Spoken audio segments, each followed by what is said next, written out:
Hey, what's up, everybody? I'm your host, John Scott, joined as always by my co host, Matt Essex. And on this episode, we are covering the Lex Express of Lex Luger. Yes, we're going to be focusing mainly on his WWF run that he had, and really and purely towards WrestleMania 10. The whole theme of this episode is the build that they try to do on this guy. Matt, before we get into this particular wrestler's timeline, what's your sort of first? What can you remember your first memories being of Lex Luger, if any, when you was a kid? Sure. If we're talking about like my very kind of first memories, it was that video game we probably played way too many times. You know, that WrestleMania video game. Seeing him on that and playing it on that, I think, was my first recollection of him. But since then, of course, you know, a couple of years later and everything, went back in time and rewatched all those matches as a child, you know, because they're all out on VHS and that. Sure. Yeah, well, as always, what we normally do with the wrestler's timeline, although we come in at a certain point, I like to give a bit of background just to kind of build the picture of where we're at, and a little bit of background on Lex Luger himself. It's worth pointing out that Lex Luger was a retired American. Sorry, just trying to get my stuff here. Yeah, Lex Luger, real name Lawrence Wendell, by the way, Larry, and he was in there. Now, the interesting thing about Lex Luger, Matt, is that he came into, like, a lot of people think he jumped from WCW to the WWF, but it wasn't quite as easy as that. In fact, he would join the World Bodybuilding Federation, which of course was owned by Vince McMahon, and he would come in that way. In 1992, so he was there for quite a while before he actually came onto the stage of the WWF.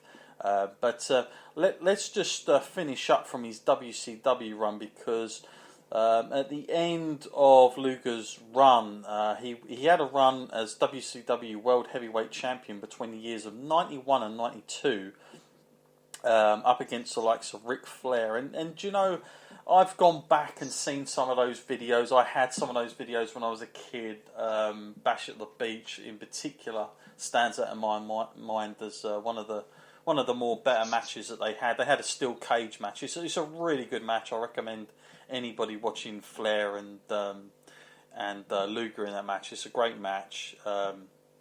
And you know, I've got to say, like, Luger certainly had presence back then. As a kid, I was kind of fascinated. This guy was quite well built, and you know, he looked the part. But you know, again, as I've got older, I've realised that okay, maybe it was because he was in the ring with someone like Ric Flair, who was doing a lot of the heavy duty in that match. But nonetheless, Luger definitely had presence.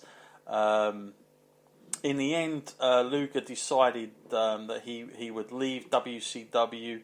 The whole thing there with Luger finishing up is he did not want to sign a new deal with the new bookers that were coming in at the time at WCW. He didn't like the creative direction that they were going in, so he would end up leaving, and obviously would wind up in the World Bodybuilding Federation in 1992.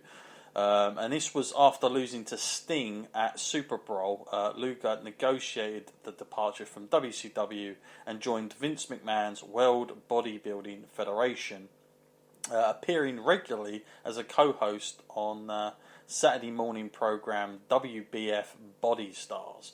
And he did make, I don't remember this, Matt, but apparently at WrestleMania 8, he took part on an on-air interview with Bobby the Brain Heenan and Gorilla Monsoon during that show. I really don't remember. I don't know if it's one of those things that's like been cut from the pay-per-view of it, like the VHS or whatever, and that maybe we just don't get to see as a viewer. Did you ever recall seeing Luger at WrestleMania 8 in an interview, or is that something you're not familiar with? I've got to say, I'm in the same position as you. That's totally one that's it's not on my radar. I don't quite remember hearing about that or seeing that. Yeah, sure. But the first inkling that he would come into the WWF, we have to go now to 1993, and it's early January here. We're picking up with the Wrestling Observer, and they are reporting, or Meltzer is reporting here, that Bobby Heenan is lining up managing Lex Luger, and he's been on some live WWF shows, and it's like 4 weeks prior to Luger debuting at the Royal Rumble, and they've literally had sort of Bobby Heenan coming on TV talking this guy up, and that he's going to make this tremendous debut and all the rest of it, and you've got to tune into the Royal Rumble. It's reported as well at this time that almost everyone is talking like it's a given that there'll be a double headliner at WrestleMania already, and they're talking about and this is very interesting because again we're going into WrestleMania 9. This was at Caesar's Palace that year. And they're talking about it being Bret Hart and Yokozuna, which of course it did end up being. And the semi-main event they're giving already to Lex Luger and Mr. Perfect, which is kind of interesting that that's the way the reports were reading it to bill him up that high on the card. But nonetheless, that's what we had. Now I want to jump here almost into the Royal Rumble, Matt. Royal Rumble 1993. Okay, so he didn't have a match, but he debuts under this kind of very with all the mirrors around him. Meltzer reports this. Lex Luger debuted. They brought in 7-foot mirrors around him. Very similar music to Rick Martel, he says. Really, this character is just too similar to Shawn Michaels, they're reporting. Anyway, he looks at himself in the mirror and poses. He's doing all this kind of gimmick kind of stuff to it. What's your first impressions when you're seeing that, Matt? And I guess, as I think about it, maybe it was a bit too close to the whole Heartbreak Kid Shawn Michaels gimmick at the time. Yeah, I guess I could see that with the mirrors and the staring and how much he loves himself, and putting that phrase on Narcissus, or what Heenan would keep on calling him, the guy that fell in love with his own reflection. But yeah, so it was. I just found the whole thing a little bit strange. The way that Heenan would react to him was very peculiar.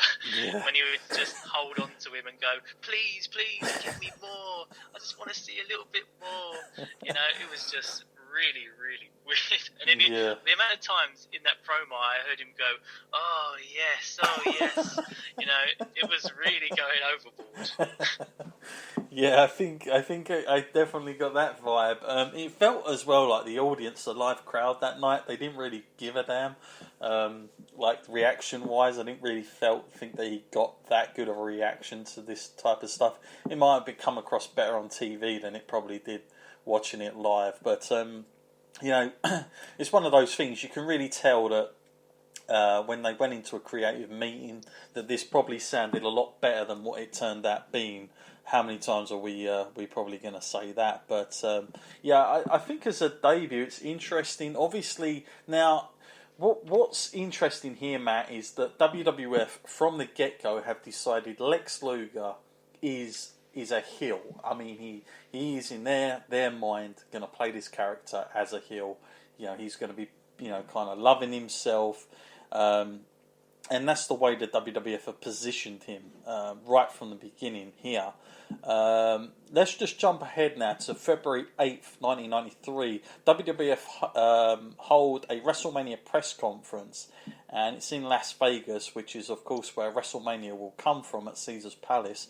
And they've indicated already, straight after the Royal Rumble, Matt, that Undertaker versus Giant Gonzalez, Lex Luger versus Mr. Perfect, and Bret Hart versus Yokozuna will make up the top 3 matches of that show.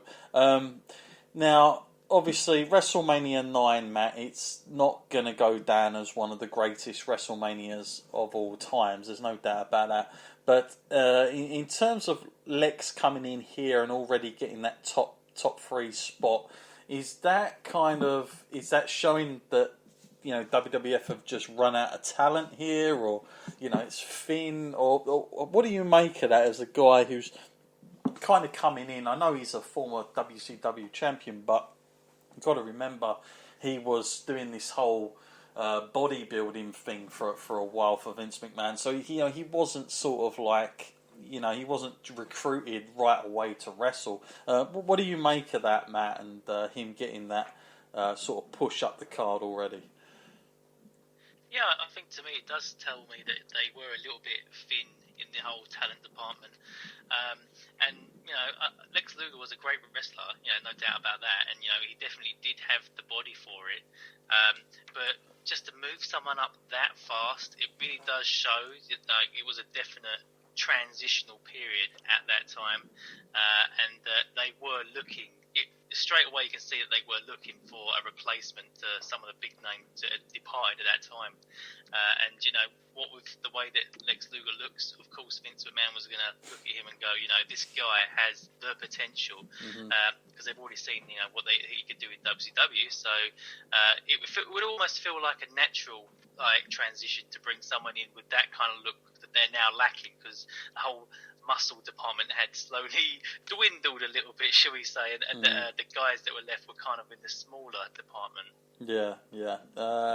Okay, it's worth pointing out here as well that from this is the middle of February '93 here, and just a bit of timeline news really, just to see where we're at here. But from almost all accounts, Meltzer reports Hulk Hogan will be returning to the ring after a 1-year absence from WrestleMania 8, teaming up with none other than Brutus the Barber Beefcake. Matt, I don't know when we're going to talk about Brutus the Barber Beefcake all that much on this podcast, but Brutus the Barber Beefcake, Matt, what are your memories of this guy and his run? You know, very, very interesting gimmick with the whole shears and all the rest of it. It's interesting here because what Meltzer reports about here is that the only reason Brutus the Barber Beefcake is doing so well is because he's kind of best buddies with Hulk Hogan, and Hogan's returning, and he's kind of getting his buddy in a really good spot here at WrestleMania. But was Brutus, was he underrated? Was he overrated? Did he deserve to be there? I mean, what's your opinion of this guy? Well, you know, I don't want to be too mean to good old Brutus, but, you know, I think he was a reacher. I think, you know, he really did reach beyond his means, you know, for that kind of spot. But, you know, he was a good worker, but I feel like he did have a little bit more exposure than maybe he was due. And maybe it has something to do with his friendship with Hogan. But, you know, I can't say that any match that I ever saw him in really blew me away. You know, I was always kind of underwhelmed. And that whole gimmick, the trousers, I never liked the trousers, I never liked the shears. I was like, oh man, if I was coming up at a meeting about a character for WWE at the time, I would have assumed that pitching that idea would have been a complete disaster, but apparently they loved it. Yeah, no, absolutely. Okay, another piece of news here in the timeline, February as well, is the sad news here of the passing away of Andre the Giant. It's reported here from Meltzer that Andre the Giant's body was flown to the United States from France this past week, as they couldn't, as they done the whole crematory thing. They handled apparently the whole thing about this story is that they could not find a crematory that could handle a body so large. On Monday, his body, and this of course was in February of '93, by the way, for anybody who wants to look this up, but his body was in Atlanta and was going to be transported to, where we got here, New Jersey at the time. However, they could not find any crematory to suit this guy's large body, and in the end, they end up doing what his family, and that was or his family wish and they end up getting him cremated.